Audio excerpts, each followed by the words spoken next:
tanda diterimanya amal.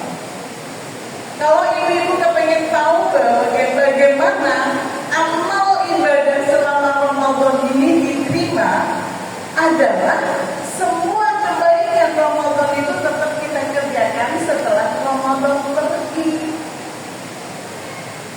Setelah Ramadan pergi, apa nih yang sudah kita kerjakan?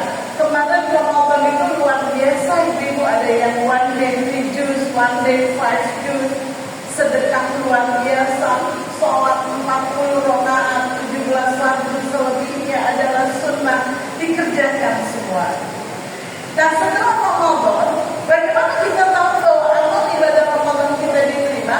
Kalau semua kebaikan itu kita kerjakan setelah Ramadan pergi. Tapi masalahnya ibu-ibu itu begitu Ramadan pergi, tanggal 1 Syawal, ibu-ibu banyak yang melakukan aktivitas ibadahnya tren. Baca Quran tanggal 1 Syawal libur dulu. Salat duha libur dulu. Apalagi sholat malam libur. Selama bulan Syawal 30 hari yang Allah perintah, yang Rasulullah sunnahkan kita untuk puasa sama 6 hari, tidak kelar bu. Alasannya macam-macam. Halbil, pandangan kawinan, reoni. Jadi kita ini jangan terlalu percaya diri dulu sebelum kita ini mengetahui bahwa setelah Ramadan itu kita kerjakan apa. Sehingga dikatakan bahwa istiqomah itu adalah, kata para ulama adalah mengerjakan amal soleh yang sambung menyambung, yang kita kawal sampai mati.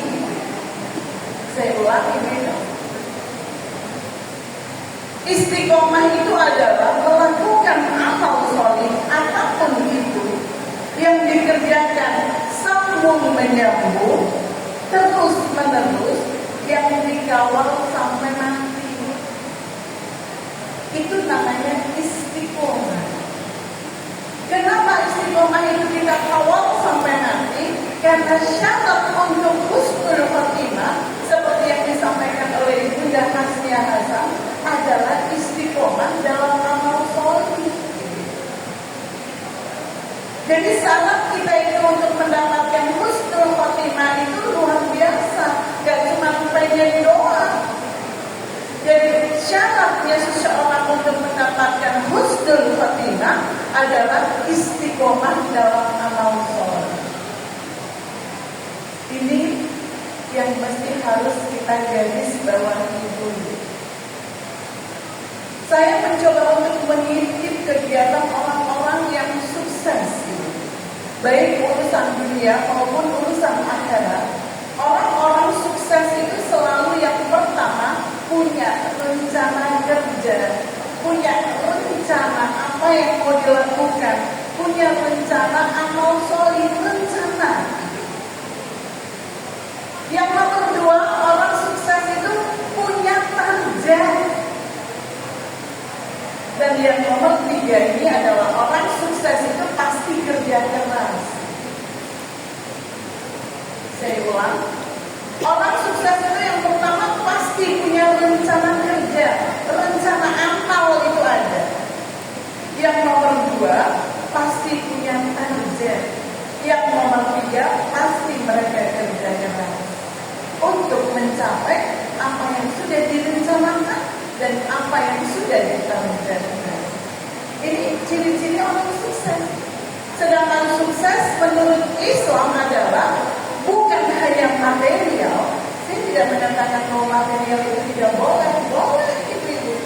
Tapi sukses yang sesungguhnya di Islam itu adalah apabila kita dan seluruh orang-orang yang kita cintai itu tiba di surga. Itu sukses yang sesungguhnya. Jadi tujuan kita menikah, tujuan perkawinan itu adalah bagaimana seluruh anggota rumah tangga kita ini tiba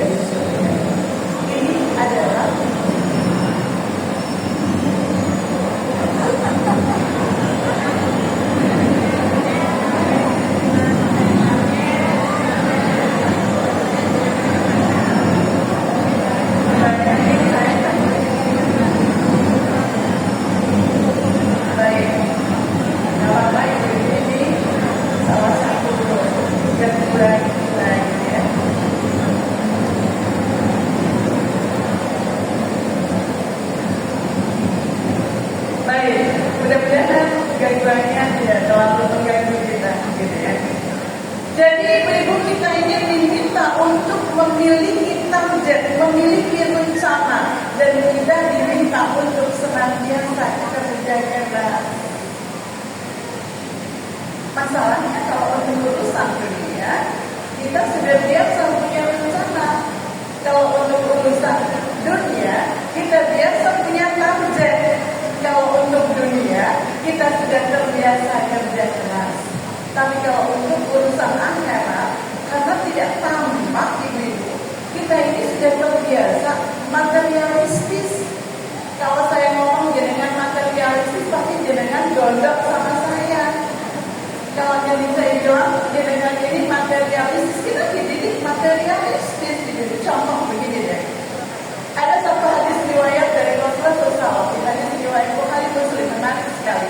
Barang siapa, kata Rasulullah SAW, berpuasa Ramadan dengan dasar keimanan dan mengharapkan ridho dari Allah, maka dosa-dosanya yang telah lalu dihapusnya.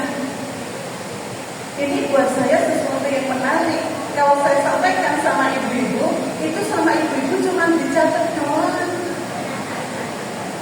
Tapi beda kalau misalkan hadisnya mengatakan begini, barang siapa yang berpuasa Ramadan dengan dasar keimanan dan mengharapkan ridha dari Allah, nanti setelah bulan Syawal mendapatkan rumah di Citraland 3-4 kali di bulan ini. Gitu. Masalahnya kita ini sudah materialistis ini. Tapi kalau hadiahnya itu immaterialistis, kita ini cuma nyatet doang, gitu, catat aja gitu. Nah, ini masalahnya gitu. Dan saya tidak mengatakan bahwa saya mau menyampaikan bahwa orang-orang yang berurusan dengan ajar kita ini punya rencana ibadah, punya target ibadah, bekerja keras itu adalah keharusan. Karena kata-kata Rasulullah, bekerjalah, bergeraklah. Karena di dalam pergerakan itu ada barokahnya. Kita ini diminta untuk bergerak, bekerja, mempunyai target, punya rencana, bukan hanya untuk urusan dunia, terlebih adalah untuk urusan-urusan akhirat. Kalau urusan-urusan akhirat itu kalau kita nggak kerjakan, nggak ada yang tidak ada punishment loh buat kita ini. Misalkan gini, ibu, kenapa kok baca Quran cuma 2 juz? Kenapa kok tidak 2 juz? Misalkan targetnya untuk tinggal di Indonesia sehari harus 2 juz misalkan. Kenapa ibu kok cuma sejuz? Iya, saya belum sempat dideportasi. Nah mungkin gitu. Kenapa kok nggak sholat malam? Wah, langsung suaminya bilang marah sama dia nggak sholat malam. Enggak ini. Jadi urusan-urusan akhirat itu adalah urusan personal. Kita yang harus punya targetnya, punya rencananya, dan punya kerja kerasnya. Siap ibu? Apa saja yang harus kita sebelum kita memahami bagaimana caranya kita istiqomah, kita akan memperbaiki dulu lini-lini kehidupan kita, ibadah kita. Ibadah itu ada 2, ibadah fisik dan ibadah hati. Ibadah fisik harus diperbaiki, ibadah hati apalagi harus diperbaiki. Kita ini udah ngaji dari Senin sampai Senin, tapi masih saja ngantuk-ngantuk. Kita ini sudah ngaji, dari Senin ngaji Quran, ngaji tafsir, ngaji tazkiyah nafas, masih rasa-rasa. Masalahnya begini ibu, kenapa kita ini seperti kayak robot? Gitu. Karena kita kadang-kadang kita tidak melibatkan urusan-urusan pribadi untuk urusan ibadah kita. Ada yang salah yang harus diperbaiki. Hari ini ibu saya mau mencoba untuk membicarakan sebentar sebelumnya, sebelum ibadah fisik, saya ingin mengevaluasi dulu ibadah hati. Kata Allah di surat As-Su'ara dikatakan bahwa pada saat itu tidak ada lagi yang berguna, harta dan anak itu tidak berguna kecuali orang-orang yang menghadap Allah dengan hati yang bersih. Jadi ini juga harus kita perhatikan.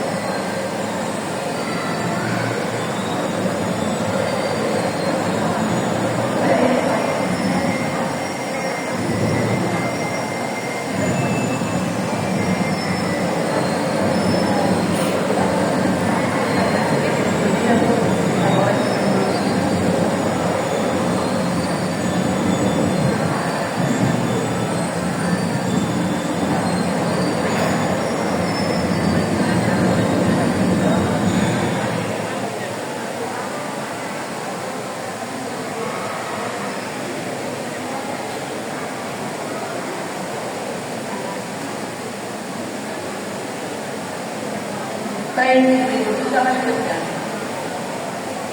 Ada saya mengatakan pertama adalah ibadah fisik. Apa saja yang harus kita evaluasi, kita perbaiki untuk ibadah fisik? Yang nomor satu adalah sholat.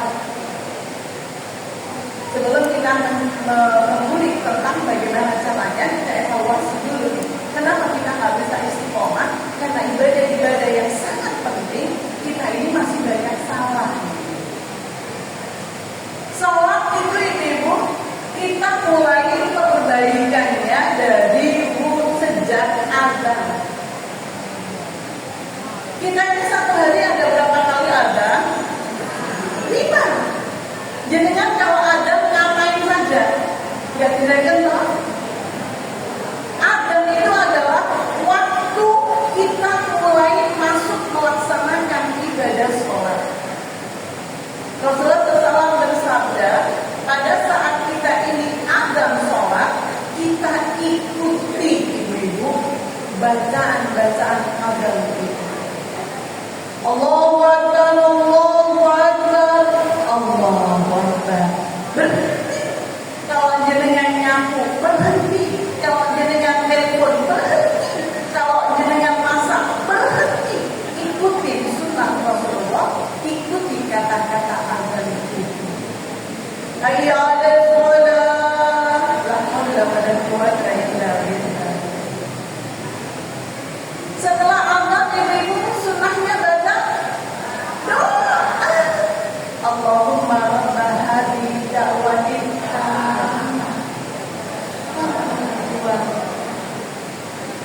Nah, ini dibaca ibu-ibu. Enggak kalau ibu-ibu dari subuh kerja, masak, nyapu, cuci-cuci, macam-macam. Begitu ada azan zuhur, Allahu Akbar, Allahu Akbar. Apa yang muncul dari kata-katanya ibu-ibu biasanya? Duh, wes duh. Ada kata-kata duh. Sedangkan ini panggilan itu harusnya kita bilang sama Allah, labbaik ya Allah, ya Allahumma labbaik. Saya datang ya Allah, I'm coming. Saya datang memenuhi panggilan. Harusnya begitu, udah duh. Dari sini aja udah salah. Kenapa sholat kita nggak bisa khusyuk? Dari awalnya saja kita udah salah. Sampai di sini bisa dipahami. 5 kali kita ini harus ikuti sunnahnya Rasulullah SAW. Ikuti ada. Setelah itu kita berdoa Allahumma rabb hadhihi da'watin tammah.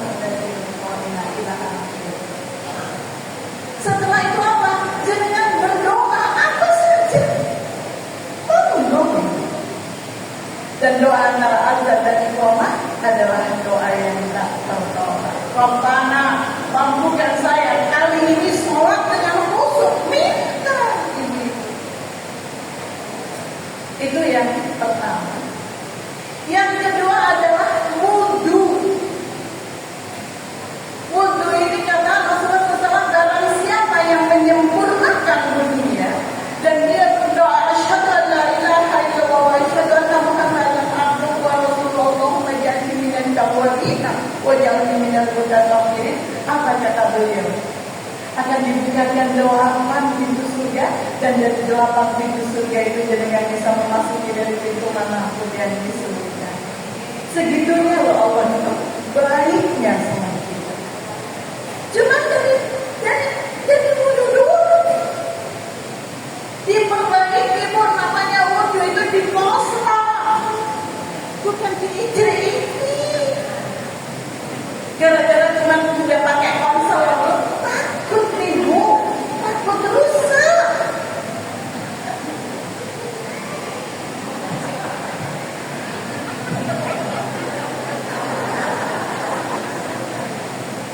benar nih wudhunya, betul-betul dicuci, dibetulkan,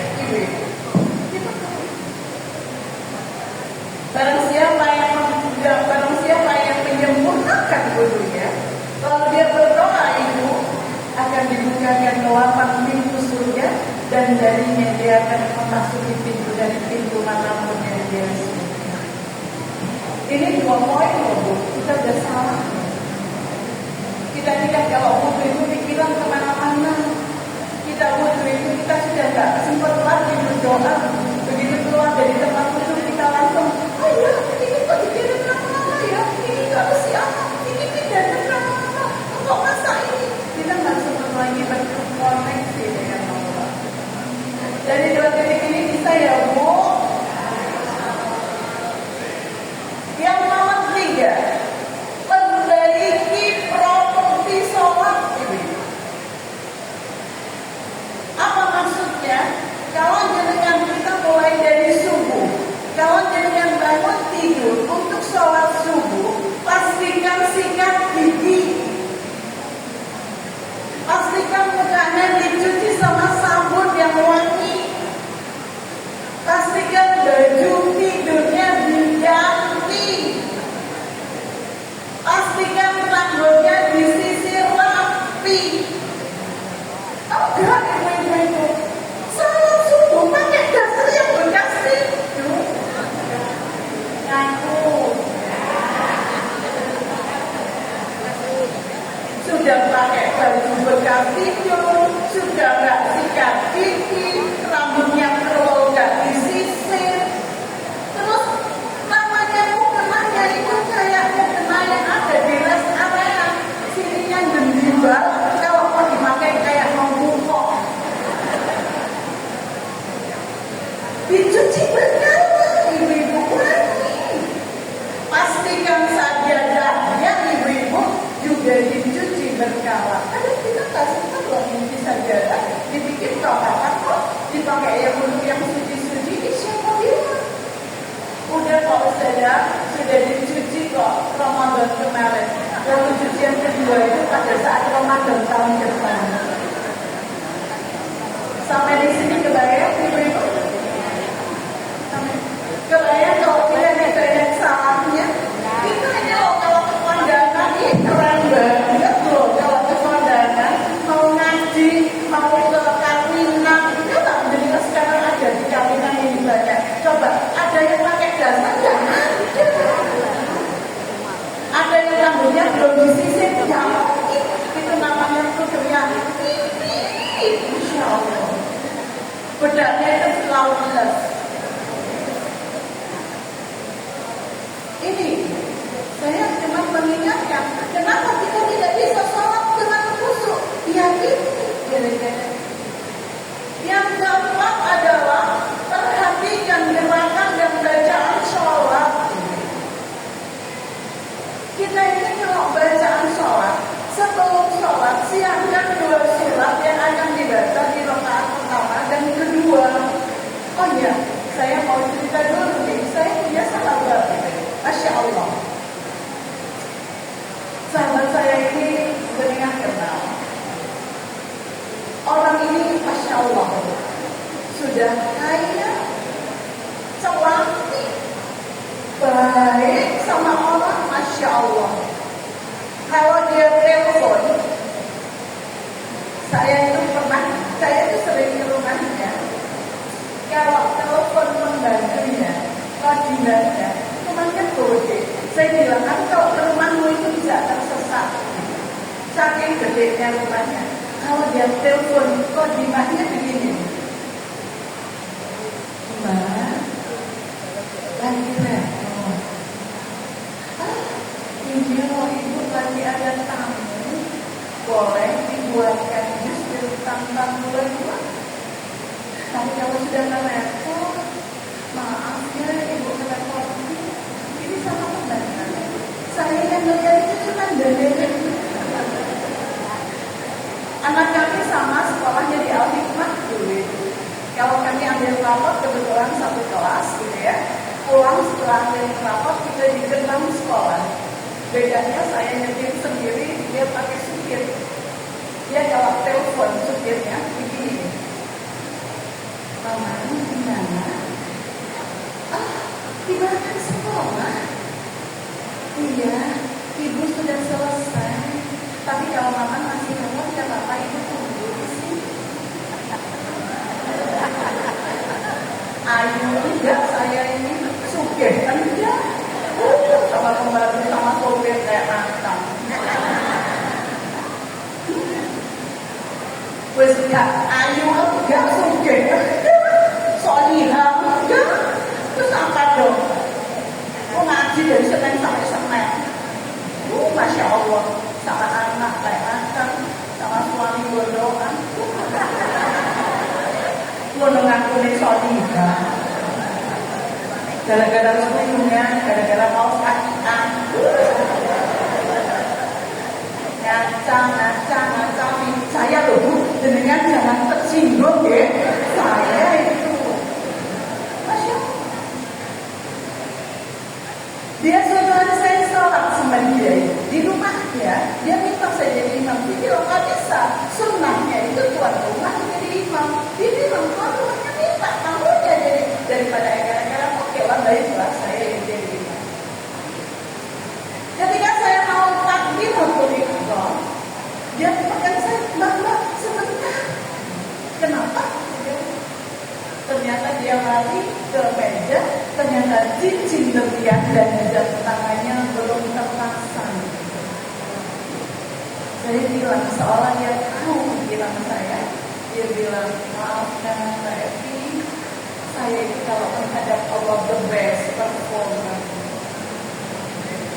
Sampai dia katakan baju dalamnya ibu sama baju luarnya, sama mukenahnya, sama sajadahnya satu warna. Dia bilang, saya kalau ketemu klien the best perform. Saya kalau kondangan the best perform. Kalau saya pergi the best perform. Kenapa kalau saya bertemu dengan Allah, di mana ini adalah yang paling penting saya menghadap? Kenapa saya biasa saja? Jadi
kau tahu dia sedang takut sama Allah, dia adalah the best leader. Jadi kalau kita ingin membaca Quran, orang yang mendengarin kita baca Quran, itu orang itu tahu kalau kita sedang takut sama Allah, kita dalam membaca Quran yang terbaik. Ibu kita tuh kalau baca Quran, Masya Allah gitu ya. Kadang-kadang kita baca Quran itu ada targetnya ya, gitu ya. Kita nggak pakai hati.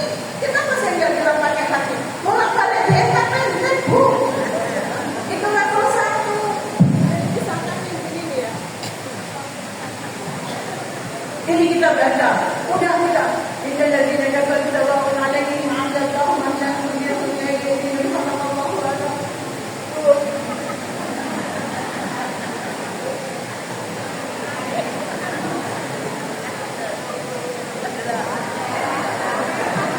Level 1, level 2.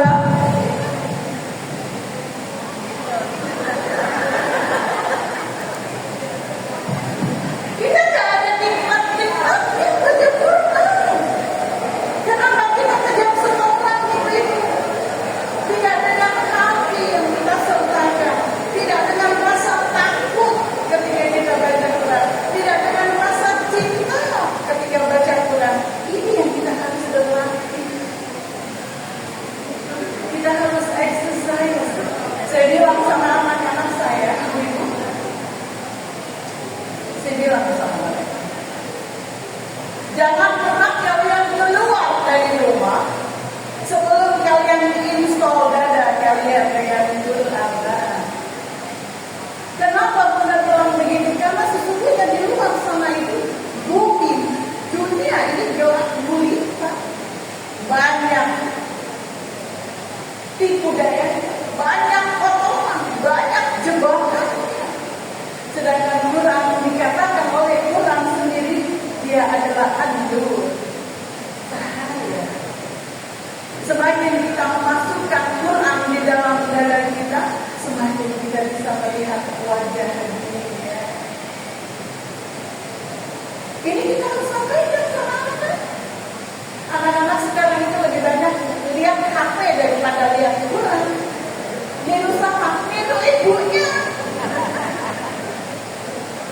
Ibunya kan cuma selesai one day one juice, one week one juice. Itu udah kurang bu. Saya bilang sama anak saya, kalau kalian di luar saya nomor 1 dan nomor 2 sudah menikah, saya bilang sama mereka begini.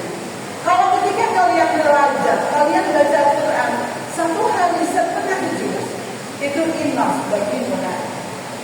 Tapi begitu kau sudah menikah dan memiliki anak, setengah juz itu tidak cukup bagimu. Karena apa? Istrimu menjadi beban, anak-anak menjadi beban. Engkau harus menambah energimu dengan Quran lipatan dengan jumlah orang yang kamu tanggung. Ini teorinya. Nggak bisa anak-anak kita yang sudah menikah, sudah punya istri, punya anak, dia tetap dengan kebiasaan wajahnya cuma setengah juz sehari atau 1 juz sehari, nggak cukup gitu. Ini kenapa banyak sekali pernikahan boleh nanya sama Bu Hasnia. Bunda Hasnia itu tentangnya apa? Tentang sampahnya orang-orang yang punya masalah. Kenapa terjadi banyak sekali masalah-masalah keluarga? Karena para penghuni rumah itu kekurangan energi dan tidak tahu bagaimana dia berperan. Asli. Saya katakan bahwa Quran ini yang nomor 2 adalah Al-Huda. Semua dari kita ini sedang melintasi dunia ini menuju ke surganya Allah. Dan Quran itu adalah the best peta terbaik bagaimana caranya kita tiba di surga. Jadi kalau ada orang-orang ibu-ibu pengen masuk surga tapi tidak pernah berinteraksi dengan Quran, mimpi ya orang. Mimpi. Kalau dia dengan cinta sama anak, cinta sama suami, cinta kepada orang tua, mati-matian dia dengan bekerja keras, bagaimana orang-orang yang kita cinta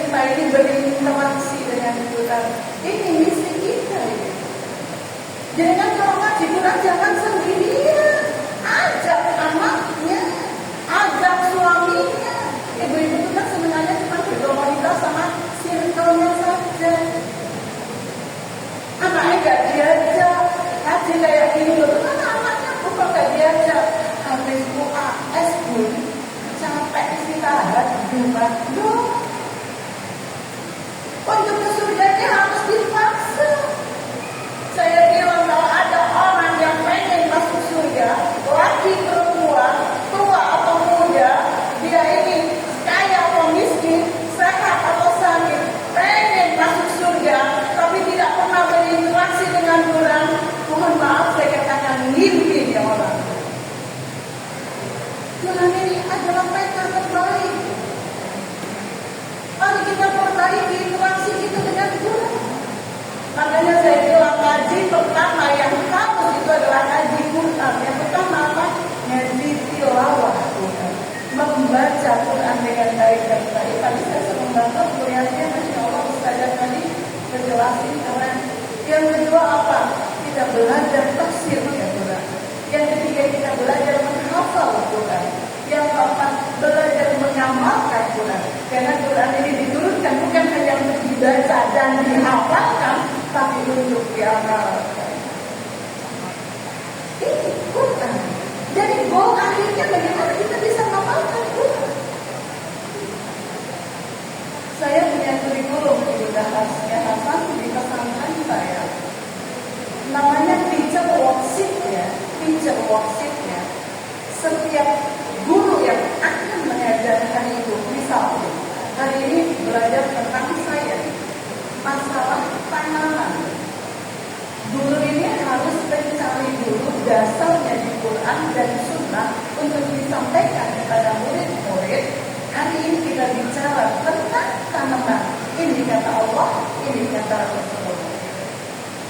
Sampai saya bertakjub lagi dengan Islam ini, itu suatu hari bicara tentang bayangan, shadow, bayangan. Ternyata ada dalilnya, Bu. Dan inilah yang saya katakan bahwa kita belajar Quran untuk kita amalkan.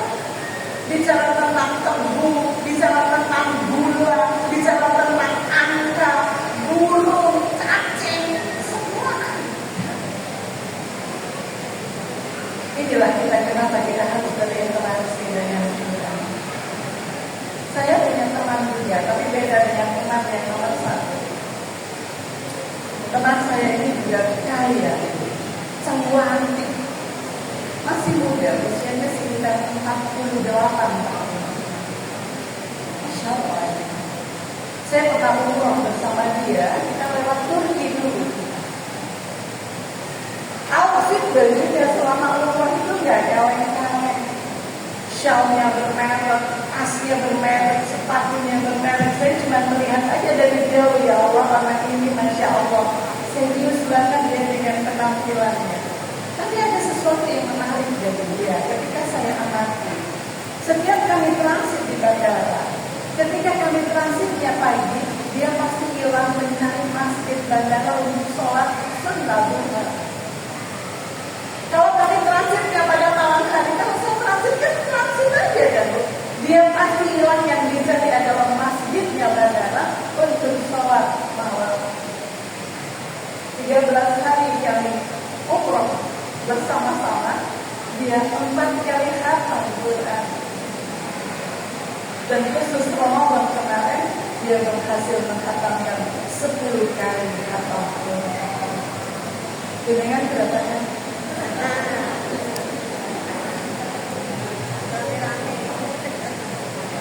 alasannya kita yang bikin rendang lah, bikin kastengel. Dan sekarang sudah usah halo aja, halo datang ya. Ini tentang Quran. Quran ini adalah sumber bahan. Ini kita perbaiki dulu nih, interaksi kita dengan Tuhan. 2 titik ini saya ingin sekali menularkan kepada dunia bagaimana kita bisa berinteraksi dengan amal ibadah yang penting sehari-hari. Yang nomor 3 adalah puasa. Orang sukses pasti punya rencana. Banyak sekali orang-orang sekarang ibu-ibu berat badannya turun 13 kilo, dia diet intermediate. Saya bilang sama dia, kenapa nggak diganti puasa saja sih? Puasa itu jelas programnya, 2 jelas pahalanya, 3 jelas sunnahnya. Mumpung ini Dzulhijjah. Kemarin kita setelah Ramadan ada Syawal, setelah Syawal Dzulhijjah, setelah itu tanggal 27 besok kita masih di bulan haram Dzulqa'dah. Setelah Dzulqa'dah kita setelah Dzulqa'dah kita ada di Al-Muharram. Ada masih berderet-deret di mana Allah minta kita memperbanyak amal. Kalau jenengan mau sehat, mau langsing, mau cantik, mau pahala, gak usah yang lain-lain, udah puasa aja. Perbanyak puasa. Saya mau puasa 30 hari boleh kok, puasa sunnah. Ini memperbanyak puasa di bulan Ramadan. Kita menjalankan, ibu-ibu. Jadi kan mau puasa Senin Kamis, ayam lebih harus ada di dalam daftar rencana kita. Jangan kita ini Allah jadi kok, jangan. Sudah itu bukan Allah jadi kok, karena nanti kita akan kapan. Harus direncanakan. Ini tentang puasa. Yang nomor 4 adalah tentang sedekah yang harus kita perbaiki. Istiqomah itu harian. Istiqomah itu harian. Nggak bisa kita saingetnya. Sekarang sedekah, besok sedekah, nggak bisa. Jadi pekerjaan kita untuk satu titik ini kenapa nanti pada saat nanti seseorang sekarang banyak orang-orang di tubuh itu minta dibangkitkan kembali, ya Allah bangkitkan aku balik satu hari. Untuk apa? Agar aku bisa bersedekah. Loh, sedekah itu harus harian ibu-ibu. Nggak bisa kita seingatnya kita atau ada momen, misalkan ada momen penggalangan dana Palestina itu kan immediately kadang-kadang. Tapi yang harus jenengan kerjakan adalah harian. Bangun tidur, setelah jenengan doa, pikirkan hari ini mau sedekah apa. Hari ini saya masak lodeh, saya kirimin untuk tetangga saya. Hari ini masak pisang goreng, saya kirimin untuk tetangga saya. Hari ini saya negor pisang, saya kirimin untuk tetangga saya. Hari ini lupa nggak sedekah, tapi beli bensin bilang sama masnya, Mas 330. Tantangan bu, tantangan. Mulai dari nol. Begitu sudah selesai, kita kasih 350. Nggak usah kembali mas, yang 20 itu perhatikan wajahnya. Masya Allah ibu, cuma 20.000 bikin bahagia. Orang hari itu adalah amal yang paling Allah cintai. Apa amal yang Allah paling cintai? Kalau kita menjadikan rasa bahagia pada orang lain. Kenapa kita nggak bikin? Misalkan lagi di jalan ada bapak-bapak tua gitu naik sepeda, bawa mainannya. Gitu kan ada yang turun, jadi beli. Pak pinter sedoso, tuh nggak sih kok banyak bu, untuk saya banyak. Kita kasih ke 50.000. Mau dikasih kembalian saya bilang, Pak, saya buru-buru. Saya buru-buru Pak. Betul saksi kembalian. Masya Allah dagangannya laku. Dia mendapatkan sesuatu dari orang lain berupa 20.000. Bahagia itu, membuat orang bahagia itu sebetulnya bahagia. Sederhana kok. Tapi kita ini kadang-kadang tidak kreatif. Besok saya mirip kerudung, besok mirip apa saja. Tapi dipikirkan serius, direncanakan dengan serius, ditampilkan dengan serius. Ini tentang sedekah. Ada satu lagi yang saya selalu kepingin ingatkan teman-teman adalah punya tabungan sedekah Ramadan.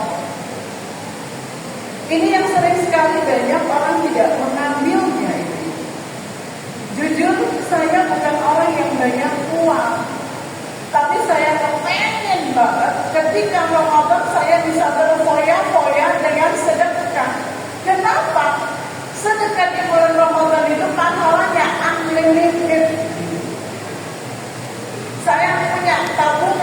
mohon sedekah Ramadan itu sejak tanggal 1 Syawal sampai tanggal 20 Sabar. Saya nabung setiap hari, lumintu itu istiqomah tiap hari di situ dengan jumlah tertentu, karena saya mengharapkan jumlah tertentu pada saat Ramadan itu tiba. Kenapa ini menjadi penting? Ada hadis dari Rasulullah bersabda, barang siapa yang memberikan makan untuk orang yang sedang berpuasa, dia akan mendapatkan pahala orang yang diberi makan itu tanpa mengurangi pahala yang bersangkutan. Pernah dengar? Nah, tapi apa yang kita kerjakan? Kita tidak merencanakan. Saya punya santri saya yang ada di pondok saya, di pantai saya, namanya Muhammad. Saya bilang, Muhammad, suatu hari dia kasih temannya bernama Habib kue untuk buka puasa. Saya bilang sama Muhammad, tahu gak apa yang kamu dapatkan dari pemberianmu ini kepada Habib? Aku sudah mendapatkan pahala puasa Habib tanpa mengurangi pahalanya Habib. Berarti gimana perhitungannya? Aku dapat 2, Habib dapat 1. Lalu saya tanya sama dia, kamu tahu tidak satunya Habib itu seperti apa besaran pahalanya? Nggak tahu. Kalau Habib hari itu sholat 40 rakaat, pahala sholat 40 rakaat itu pun untuk mudah. Kalau Habib pada saat itu kita kalau membaca Quran di hari biasa itu pahalanya 10 ini. Tapi khusus di bulan Ramadan itu sampai 700 kali. Satu huruf. Rasulullah menyampaikan alif lam mim itu bukan satu huruf, tapi 3 huruf. Khusus di bulan Ramadan itu lipatannya sampai 700 kali. Saya bilang sama Muhammad, kalau seandainya hari itu Habib murajaah surat kalian, nanti saya kebetulan sudah sampai surat Al-Ahad. Kalau hari itu Habib murajaah surat Maryam 98 ayat yang terdiri dari 3.593 huruf kali 700 kau pun dapat. Ada yang tak perlu sedekah? Ada tapi tidak direncanakan. Misalkan nih saya ngasih sama dengan siapa bu namanya? Siapa? Bu Henry. Suatu hari saya bilang di bulan Ramadan Bu Henry, saya punya nasi tahu harganya 25.000. Dipakai untuk buka puasa ya? Iya, dibuat buka puasa sama Bu Henry sama itu. Dan ketika hari itu, ketika saya bersedekah 1 bungkus nasi tahu, Bu Henry bersedekah 500 pack makan untuk orang-orang yang ada di kompleknya. Kalau yang ada di kompleknya itu ada penghafal Quran, ada ustaz, ada orang-orang yang sedang dalam Quran, dapat pahala, saya pun dapat itu. Cuma modal 1 bungkus nasi keran. Tapi masalahnya harus direncanakan. Jangan nunggu nanti kita sedekah pada saat Ramadan. Sekarang dengan niatkan dananya untuk berfoya-foya pada saat bulan Ramadan. Siap itu? Jangan nanti aku menjelang Ramadan itu saya cuma tidak punya apa-apa tidak. Ya wes didong, kencennya gelang didong, mumpung masih mahal. Ya tapi kayak masa menjual itu lagi ya itu yang didapat. Baiklah. Jadi 4 hal ini yang harus kita perbaiki dulu nih. Sholat, Quran, puasa, dan sedekah. Nah, lalu caranya gimana nih? Untuk mengerjakan kalau ini sudah benar, yang sudah kita inginkan sudah benar. Yang kedua, puasa hati, ibadah hati. Orang yang paling beruntung itu kalau hatinya bersih, kata Allah. Kenapa itu? Kata-kata ulama yang paling cepat lelah, yang paling cepat kotor itu hati. Sesuatu yang paling cepat kotor dan cepat lelah itu adalah hati. Makanya kita harus maintain itu. Bagaimana kita bisa memaafkan memaafkan, bagaimana kita caring each other, bagaimana kita ini bisa empati kepada orang lain, bagaimana kita tidak membicarakan keburukannya, bagaimana kita tidak menghati, bagaimana kita ini tidak berprasangka, macam-macam ini harus dibersihkan dulu. Nah, caranya bagaimana? Ibu, dua titik ibadah yang saat ini caranya ada 3. Satu, bagaimana kita sudah diperbaiki ini tadi sudah diperbaiki, caranya kita melaksanakannya. Dunia adalah 1, lillah. Kita sering dengar kata lillah ini, tapi nggak pinter-pinter buat kita. Kawan jenengan datang ke tempat pesantren saya, tanya anak-anak, kenapa sholat? Nah, karena disuruh sama Allah. Kenapa mandi? Karena disuruh sama Allah. Kenapa lemarinya harus bersih? Karena disuruh sama Allah. Kenapa tidak boleh merawat? Karena dilarang sama Allah. Semua aktivitas mereka ini merujuk karena disuruh atau dilarang sama Allah. Ini lillah. Saya boleh tanya sama, saya banyak loh eksperimen. Kenapa ibu kok masak? Jawabannya gini, ya kok tidak masak? Bener makan apa? Tidak ada apa-apa. Kenapa nyapu? Ya apa tidak nyapu? Awalnya kan saya alas. Nengok saudara bawa oleh-oleh, suami nanya, bawa oleh-oleh sama lu yuk pantes-pantes ya kan? Kenapa nengok temannya satu kajian ini pergi ke rumah sakit lagi sakit? Juga enak lah, yo pondok kajian masa nggak ditengok? Ya ada Allahnya. Kita ini untuk urusan lillah masih belum habis. Misal nih, saya ini sedang ada tamu, ibu wali kota Surabaya mau mampir ke pondok saya masak ibu macam-macam, macam-macam ada yang nanya, wih bu masakannya kok banyak banget nih. Saya bilang iya, ada tamu dari Surabaya. Siapa? Ibu wali kota. Kan kita semuanya untuk memuliakan tamu. Benar awalnya. Jam berapa jatuhnya? Jam 11. Ini sudah jam 11:30 kok belum datang. Yang mungkin OTW. Kok 11:30 yang datang Bu Heli? Keluar enggak ini masakan? Atau pembantu kita dulu datang sama anaknya kumus-kumus, kira-kira masakan yang saya masak untuk ibu wali kota itu keluar enggak? Kan tadi dibilang untuk memuliakan tamu. Allah itu minta kita memuliakan tamu itu tanpa ada embel-embel yang memuliakan tamu di ibu wali kota, enggak ada. Kita ini masih belum bisa lillah. Jauh kita dari lillah. Karena setiap jangan ditolakkan anak untuk apa?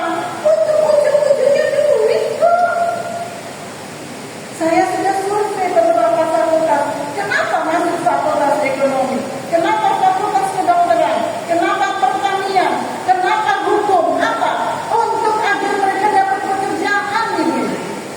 Tidak ada yang mereka mengatakan demi Allah Bunda, saya masuk fakultas ini agar dengan ilmuku ini aku tiba di surga. Kita ini nyekolahkan anak agar mereka itu dapat hidup layak, itu doang. Jadi lillah ini masih harus perlu diperbaiki. Ada salah seorang laki-laki atau seorang syekh gitu. Suatu hari dia datang dari perjalanan jauh.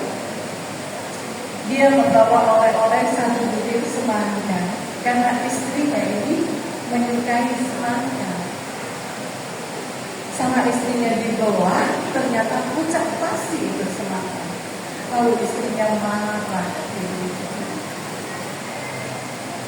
Lalu suaminya bertanya, duhai istriku, bolehkah aku bertanya padamu kepada siapa amarahmu ini engkau tujukan? Apakah kepada pedagang semangka? Apakah kepada pembeli semangka? Apakah kepada petani semangka? Apakah kepada pencipta semangka, yaitu Allah Azza wa Jalla?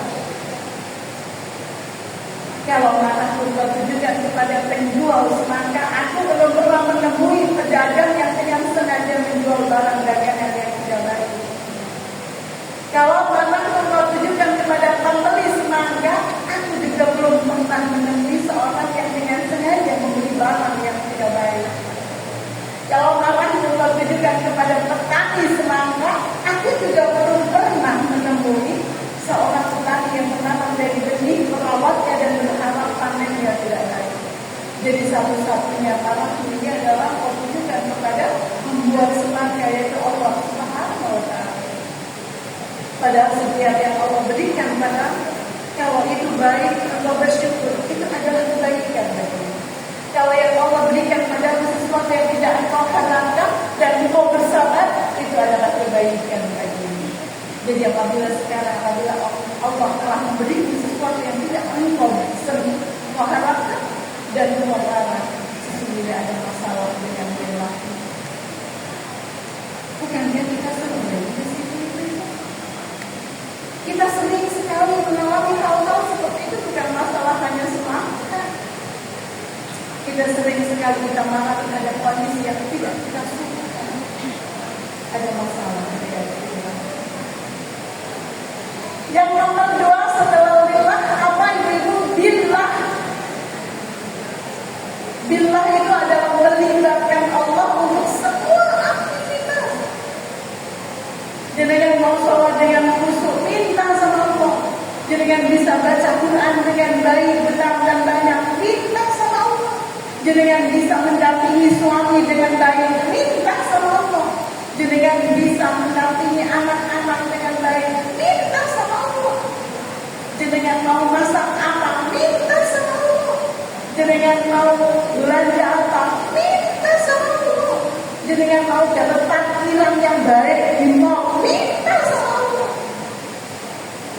Kata Ibnu Aisyah, mintalah meskipun itu tahun sandal. Kita ini jangan loh minta. Kita cuma mengandalkan pamer kita dan experience kita. Kita ini gaya, nggak pernah nyuwun sama Gusti Allah. Saya itu untuk bisa berbincang-bincang dengan anak saya, untuk bisa berkomunikasi dengan baik, saya minta sama Allah, mampukan saya duhai Allah untuk berkomunikasi dengan mereka. Sampaikan nasihat ini ke hatinya, karena engkau yang mengatur, memegang hatinya. Untuk ngomong sama suami, minta sama Allah.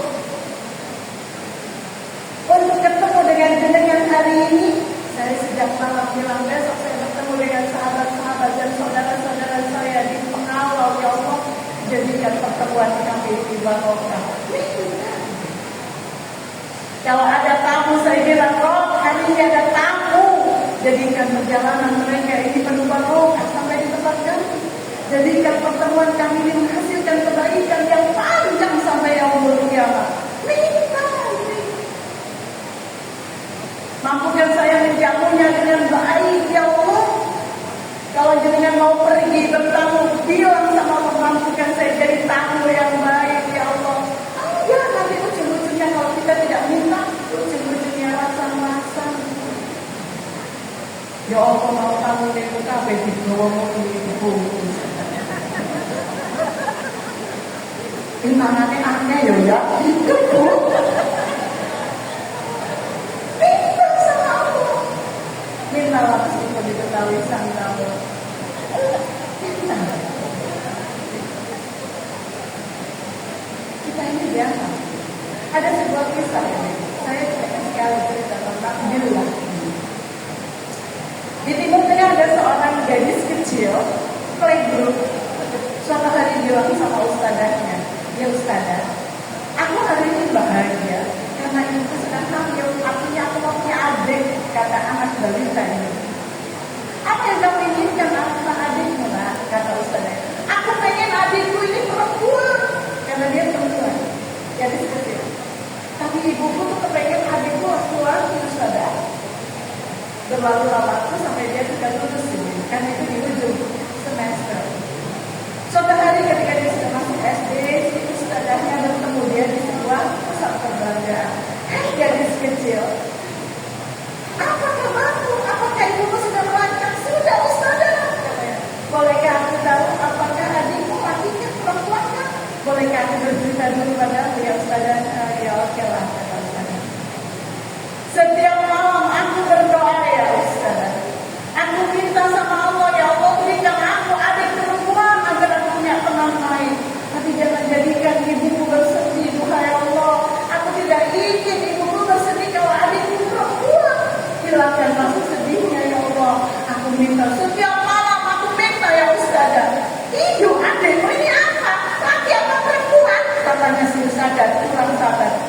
itu kembar ya saudara, laki dan perempuan.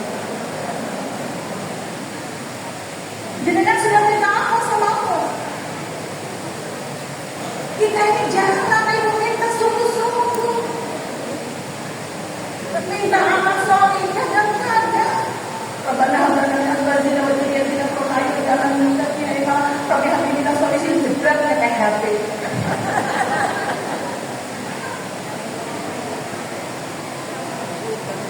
Ya Allah, mustahil. Ngomong itu cuma di mulut, tanpa hati. Bila. Yang ketiga adalah ikut aturan Allah. Untuk istiqomah billah, untuk istiqomah lillah, billah, dan ikut aturan. Ketika jenengan masuk Islam, jenengan tidak bisa apa-apa selain ikut aturan Allah. Karena Islam itu mengatur semua kehidupan kita. Kalau orang kafir suka-suka, Allah tidak atur sedikit pun kehidupan mereka. Begitu kita berkata asyhadu an la ilaha illallah, kita ini semua bertahmid bahwa hidup kita untuk Allah dan siap untuk diatur sama Allah. Mau pakai baju, mau berkerudung, mau makan, mau masuk kamar mandi, mau berjalan, mau bertamu, mau terima tamu, mau berdagang, mau jadi ibu, mau jadi istri, semua harus ikut aturan Allah. Tidak ada jalan lain, tidak ada jalan pintas. Tidak bisa suka-suka kita. Makanya kenapa kita diminta sebagai perempuan harus banyak belajar. Karena perempuan itu tidak cukup cuma tinggi langsing dan glowing, tapi tinggi langsing glowing, tapi begitu diajak ngomong, aduh, tidak bisa jadi anak itu. Perempuan itu harus berilmu, keren itu kalau perempuan itu berilmu, cantik, tinggi, langsing, komentar, masya Allah. Harus ikut aturan Allah. Untuk itu kita belajar. Terakhir ini, saya mau menjelaskan 3 titik ini dengan sebuah kisah yang saya dapatkan dari kisah dari Syekh Abdul Razak. Syekh Abdul Razak ini dengan bisa lihat kisah itu sunnah ini. Syekh Abdul Razak itu beliau ada di Masjid Nabawi. Suatu hari ketika beliau sedang duduk di Masjid Nabawi, datanglah seorang laki-laki.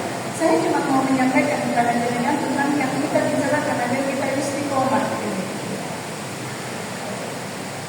Ada seorang laki-laki berkata kepada Syekh Abdul Razak, ya Syekh, bolehkah aku menyampaikan isi hatiku? Kata Syekh Abdul Razak, boleh. Saya kepingin dengan mengikuti cerita saya dengan hati, agar kita tahu posisi yang kita ini selama ini pripun. Benar gak sih kita ini orang-orang yang istiqomah dalam kebaikan?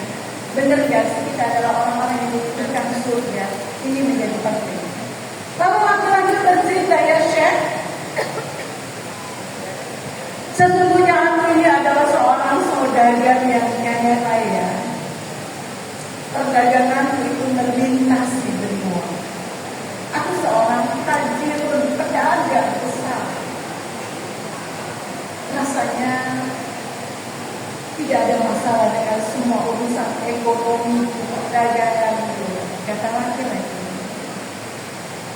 aku memiliki seorang adik perempuan ya Syekh yang sudah menikah dan memiliki putra. Tapi adikku ini dan suaminya adalah orang yang tidak mampu. Suaminya tidak memiliki pekerjaan tetap, miskin. Lalu aku berinisiatif memberikan adik iparku itu hadiah sebuah buku yang aku sertifikatkan atas nama adik iparku. Paham ya Bu di sini? Dan aku penuhi lantai atas dengan perabotan sehingga adikku bisa hidup dengan layak. Dan di bawahnya aku penuhi dengan barang-barang dagangan agar adik iparku bisa berdagang. gunakan untuk memenuhi kebutuhan keluarga. Waktu pun berlalu. Ternyata atas izin Allah, adik iparku ini adalah seorang pengajar yang sangat piawai. Dalam waktu singkat ya Syekh, ruko yang aku hadiahkan padanya beranak menjadi puluhan ruko. Sukses dia, kaya raya. Lalu tibalah waktu dipergilirkan Ali Imran 140 yang tadinya di bawah di atas, yang atas di bawah. Demikian pula dengan biasa. Aku bantu biasa. Tidak ada sepeser pun yang bisa menolong kehidupan. Habis semua perdagangan, habis hartaku. Orang pertama yang melintas di pikiranku untuk aku mintai bantuan adalah adik iparku. Wajar gak itu? Lalu aku datangi dia dan aku katakan padanya, izinkan aku untuk tinggal sementara di salah satu ruko sembari aku memperbaiki kehidupanku. Alih-alih dia membantuku ya Syekh, dia mengata-ngataiku dengan perkataan yang tidak seharusnya, dan dia mengusirku ya Syekh. Dan yang paling menyakitkan hatiku, dia menyelisihi bahwa aku pernah menolongnya. Dan satu hal yang saya tahu dari orang-orang soleh itu, orang-orang soleh itu suka sekali nasihat. Lalu laki-laki itu berkata kepada Syekh Abdul Razak, nasihati aku ya Syekh. Lalu Syekh Abdul Razak berkata pada laki-laki itu, pernahkah kau mendengar kisah Abu Bakar dan Misbah? Di mana Misbah ini adalah keluarganya Abu Bakar yang miskin. Di dalam hadis riwayat Misbah ini satu kampung miskin semua. Dan Abu Bakar menyantuni mereka, Misbah dan keluarganya agar mereka hidup dengan layak. Sampailah sebuah peristiwa yang menyakitkan Abu Bakar, bahwa putrinya yang saat itu istri Rasulullah SAW dituduh selingkuh. Dan yang paling memviralkan berita dusta itu adalah Misbah dan keluarganya. Lalu Abu Bakar berkata, aku tidak akan lagi memberikan santunan kepada Misbah dan keluarganya, karena dia telah berbuat sangat zalim kepada keluarganya. Lalu turunlah ayat ini ke-22 dari surat ke-24 An-Nur, dan tulisan itu dibacakan oleh Rasulullah kepada Abu Bakar. Secara singkat redaksinya berkata, janganlah engkau menghentikan bantuan kepada saudaramu yang sedang membutuhkan. Lalu di ujung surat itu Rasulullah membacakan kepada Abu Bakar, tidakkah kamu ingin Allah mengampuni? Apa kata Abu Bakar? Aku mau ya Rasulullah, aku mau Allah ampuni aku.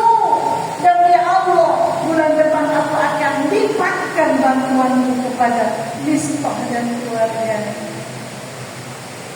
Lalu laki-laki itu yang diajak, yang bicara dengan Syekh Abdul Razak berkata, selesai sudah ya Syekh,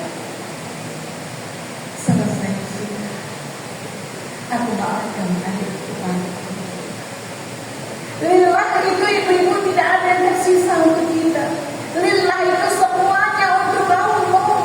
Dia tidak ada urusan dengan orang lain. Dia tidak peduli lo mau apa sama gue, lo mau berbuat zalim apa sama gue gak urus. Aku cuma berurusan dengan apa sih Allah. Allah menyuruhku untuk membantumu karena engkau miskin dan aku bantu, bukan karena engkau, tapi karena Allah. Itu adalah selesai sudah ya Syekh. Aku maafkan adik kita. Dan ini akan terjadi berulang-ulang